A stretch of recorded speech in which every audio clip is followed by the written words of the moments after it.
Again, hope not to get throttled. I was intending these lectures to be longer, but it is in the vicissitude of the machine, the processing rate, so forth. The way I teach is we're always going to have uneven technology, especially in UX, UI. We can't standardize this stuff, even though ironically the use and the purchasing of $1,000 phones by every 10-year-old is a bizarre concept, which lets us know that telepresence, telematics, like urbanism, I don't like that word digital things, digital economy. Telematics is a better word for phones, computers, talking at a distance. Shows you how unified that can come. I'm also going to make you guys download certain software so we can play at labs within this. Hand, wrist, forearm, elbow, arm, shoulder, neck, head, neck, trunk, hip, leg, foot, toes, genitals. That is your bandwidth. I continue saying these are watch parts all coming in. Please bring in all parts in part of your critique, analyzing now the similarity between the city and the internet. And if the analog world breaks down, as in the times of COVID, how much can another form such as telematics, things digital, take over? So continuing.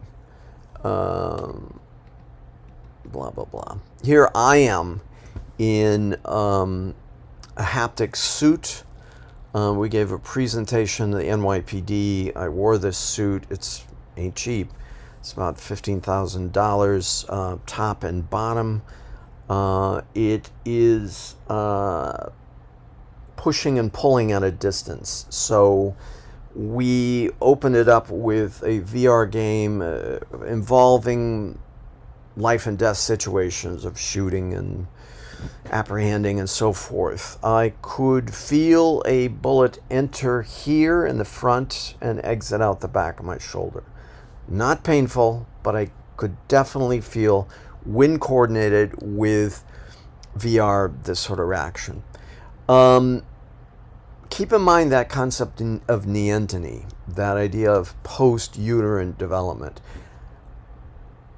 This particular species has taken it to absurd lengths. Please consider your continued education, young people in college. Are these camps for neenteny?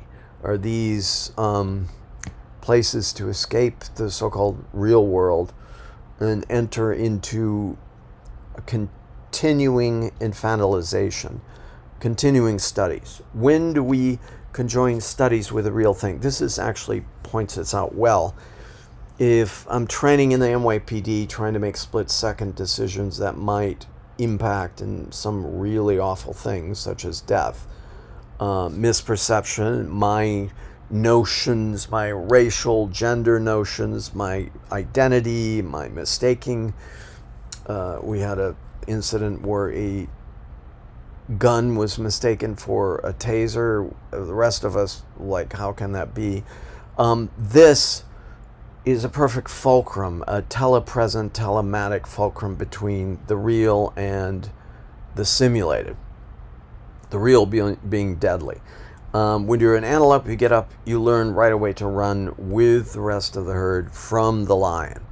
Particularly young males have this thing called stottering, I think it's called, where they're actually taunting the line, showing the prowess, probably to impress the females of the group, their own group, and to actually taunt predators. We still very much have that response of stottering. We taunt, we show our peacock feathers. All this is, again, an interplay from simple things like walking upright. The cranium got bigger.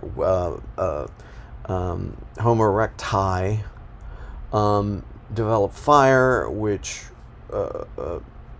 we have only one stomach compared to the other herbivores having 2 or 3 stomachs, so therefore burning it, placing it in fire. How much that scared away the predators of the night, we don't know. The development of speech around a fire. We no longer sweat out our mouths, as in most animals, carnivores and herbivores.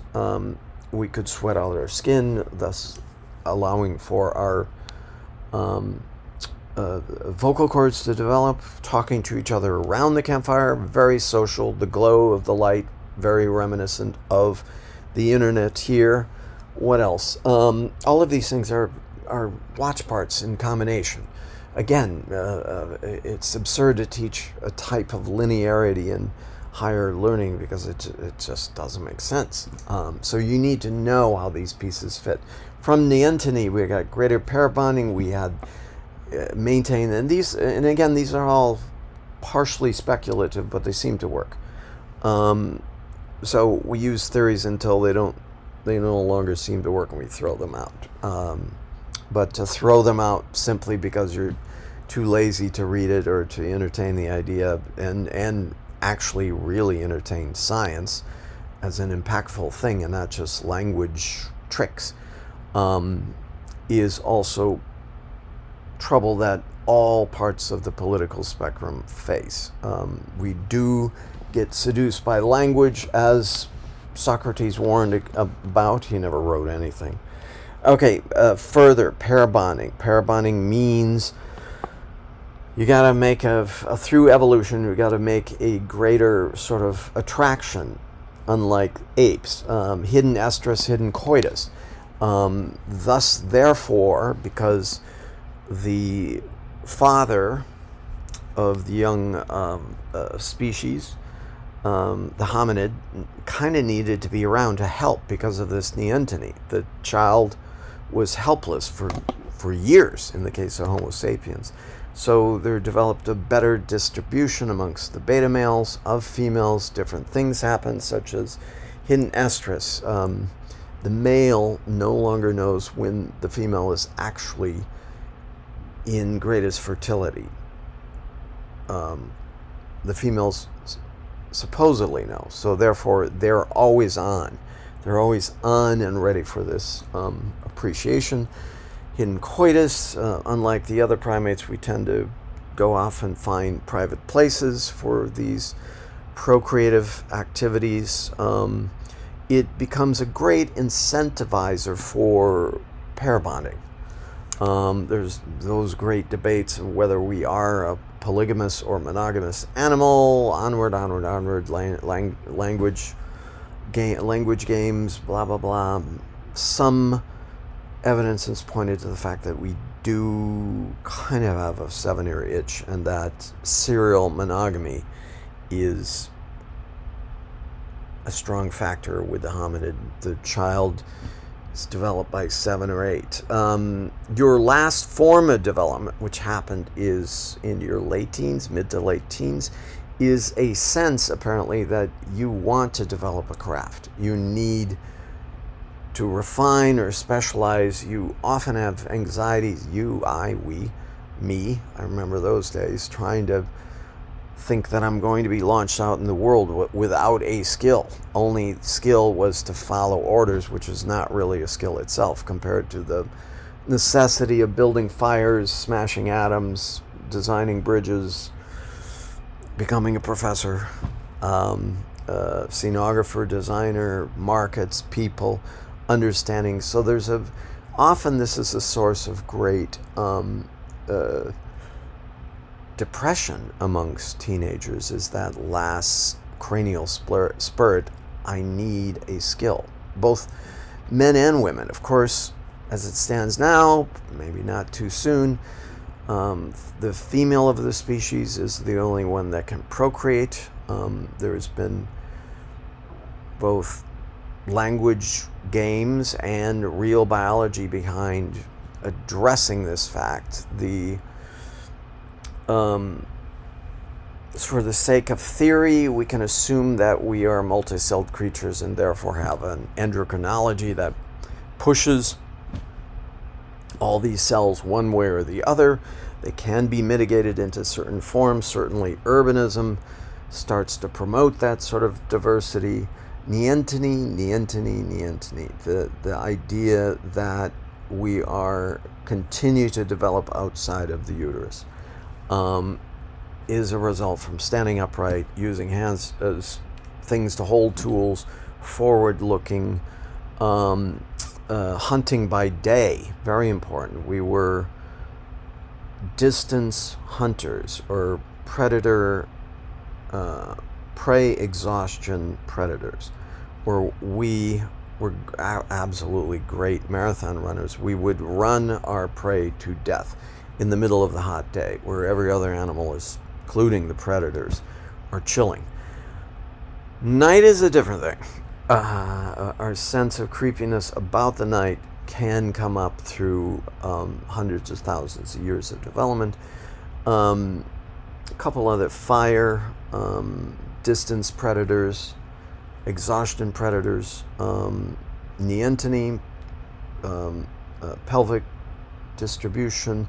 The greater distribution of beta males makes it possible for us to live in cities. We still do, and often complain about the inherent nascent violence in our males, but this is by no stretch something opposite of what our mountain chip cousins and gorillas do, even though now we're sending more articulate primatologists into the natural setting to really see what previous data was collected. Okay, very important. The idea of distribution, boom, boom, boom, all develops out of the concept of Nientini, parabonding, greater attraction, sexual bonding between the two, intimate bonding, greater distribution of beta males to mates, actually decreases violence in collectivized societies compared to our other primates. 70,000 years ago, there was a volcano in Indonesia that pretty much had our name on it. It blew up, causing a nuclear winter 70,000 years ago, and stuff got real. There had already been hominids, at least 6-7 hominid forms that had bust out of Africa at that point. Some returned back in, the Neanderthals, the Denisovans, 2 or 3 others. Homo floresiensis were these tiny versions of Homo erecti living in Indonesia, miniature, which supposedly might even survive. 2 or 3 species, floresiensis, Neanderthal, Denisovan, and Homo erectus had all 4 or 5. For what they found currently, there might even been at least a dozen more that were in competition. Volcano blew up and shit got real. So these species were not only in competition for territories, they also interbred. What we see as a function in cities originally as a 6,000-year-old form of distributing gene pools. I mentioned this before in my previous lectures. Now, most people of European and other strains have some 1 to 3, some people say up to 5% of Neanderthal within them. Was there kind of a mellow form of interbreeding, or violation and rape, or ... What did we do at 70,000 years? By the end of 20,000 years, the last men standing were assumed to be Homo erectus, Neanderthal, Denisovan, which they only found, I think it was in 2004. There's a greater, since we determined the literacy of the DNA, we now have found different species of something else inside human beings. The tales of the Hobbit men or the Floresiensis even lived up until 2,000 years ago in Indonesia. Going onward, Old school system is a pyramid scheme that energies focus upward. We covered this. Pyramid scheme did not focus on the usefulness of current sustainable infrastructure, but became a type of future speculation. Is Biggie, after neoteny, after parabonding, after distributing the beta males, after confusing, even Homo erectus had this, the confusion of use value from exchange value. The Homo erecti made millions of hand axes for a million years. Really didn't quite, as far as we know, have the sort of wherewithal to ramp it up into other inventions. We don't know if that's cranial development or simply they were the most successful hominid on the planet, so why fix what wasn't broken? In our lives as Homo sapiens coming out of Africa, the southeast corner of Africa, there were a couple other varieties of hominids within Africa. These are new results analyzed out of DNA. In our lives, everything was broken. There were assumptions that we were down to maybe 20,000 individuals, this species, because they found genetic bottlenecks. Now keep remembering these things, not as a little backward trip into early hominid and evolutionary psychology. Keep thinking about the city and the internet. The city as a way to diversify gene pools, to diversify both language and biology, facts from values, which has always been since Aristotle's time, always been a contentious issue. Do we need things because we really need them? A roof over our head, meals, water, or are we conditioned to desire these things out of languages, out of propaganda? These are chicken egg questions beyond just food, clothing, shelter, love. If that were the case, we would stay right back there with the Homo erectus and other animal forms. Not just industrial, post-industrial service economy retains a strong influence for the beginnings of agrarian culture. Cities, after that.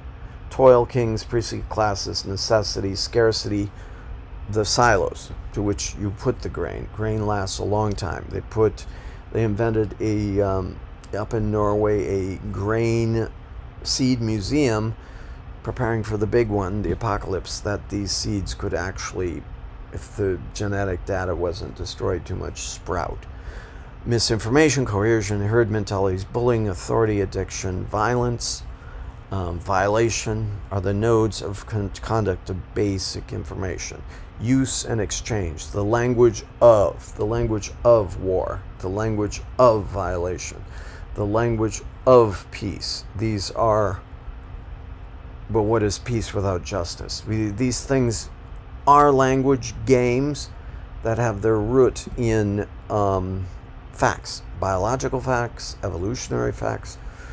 As much as we might wish to stay inside pure game ideas of what is essential, there are biological neuroendocrinologist facts. Okay, relations to be alternative system of communication. We make imaginary worlds. We make religion. We make cities as an imaginary world. Is the city better? We don't know. But the spectacle of ancient Ur and Uruk and Çatalhöyük and Angkor Wat, Rome, the spectacle of the cities was playing with that interplay between use value and exchange value. What's useful? Are cities useful? Hell no, the food's out here. But I hate my tribe. I'm bored here. I don't want to marry anyone here. I want to go in the city and try my chances. The idea, much like the internet, that the city is a place where you can throw the dice, try other things, and further and so on. So telematics, telepresence, can break the 5,000-year-old hierarchies out of cities. It can also complement to themselves. The life at the end of a long tail after 5,000-year cycle is coming to completion. COVID, I don't know, hit the reset button, sure as hell. Tools itself, but through comparison of lateral information. Lateral information? Sounds like neantony to me. That idea of neantony, well, like telling your kid, well, daddy, mommy, what's useful out there? Well, get yourself a job. Why don't you get a job in the STEM subjects, the sciences? Why don't you become an accountant? That's useful. To what extent? What I like as an anecdote in this whole COVID thing, you can't eat PowerPoint reports. You can't drink social media. You need the analog subsistence. So we will find a return back to analog, bodily, useful things. There's a friend, the longtail, working out the problems, the mass market out of the city, the longtail, and then boom, something happens to thrust everyone toward the internet, as what happened during the COVID thing. Driving demand toward the longtail, whatever figures out. Perfect anecdote. Neantony distribution of fertile females to beta males. Online dating sites.